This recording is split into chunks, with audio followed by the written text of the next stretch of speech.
Hello दोस्तों, आज की इस वीडियो में लहरों और धाराओं के बीच अंतर जानेंगे और यह अंतर जो है बहुत ही महत्वपूर्ण है। एक तरफ है लहरें और दूसरी तरफ है धाराएं। पहला अंतर है लहरों में समुद्री जल एक ही जगह पर ऊपर नीचे होता रहता है। लहरों में समुद्री जल जो है एक ही जगह पर ऊपर नीचे होता रहता है, जबकि धाराओं में जल हजारों किलोमीटर तक प्रवाहित होता है। जबकि धाराओं में जल जो है हजारों किलोमीटर तक प्रवाहित होता है। दूसरा अंतर है लहरों के चलने की दिशा एवं गति निश्चित नहीं रहती है। लहरों के चलने की जो दिशा है वो कभी निश्चित नहीं होती है, ना ही इसकी गति निश्चित होती है कि यह किस गति से चलेगा और यह किस दिशा में चलेगा, यह निश्चित नहीं होता है। जबकि धाराओं की दिशा और गति निश्चित रहती है, जबकि धारा के केस में दिशा और गति जो है निश्चित रहती है। किस दिशा में होगा और इसकी गति क्या होगी, ये सब निश्चित रहती है धाराओं में।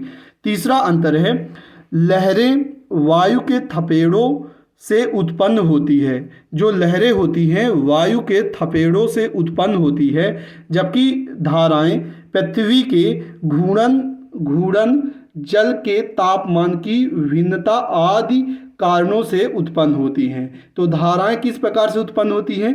पृथ्वी के घूर्णन, जल के तापमान की भिन्नता आदि कारणों से उत्पन्न होती हैं।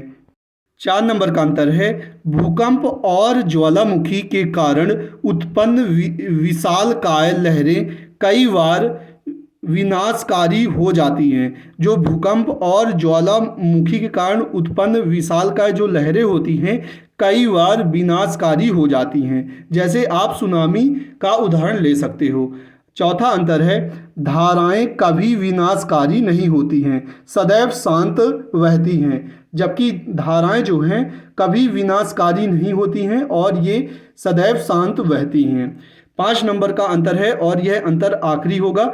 लहरें जल की ऊपरी सतह पर दिखाई देती हैं। जो लहरें होती हैं जल की ऊपरी सतह पर दिखाई देती हैं, जबकि धाराओं के केस में धाराएं स्पष्ट रूप से चलती दिखाई देती हैं। जो धाराएं होती हैं स्पष्ट रूप से चलती हुई दिखाई देती हैं। एक बार हम इसका सुपर फास्ट रिवीजन करेंगे।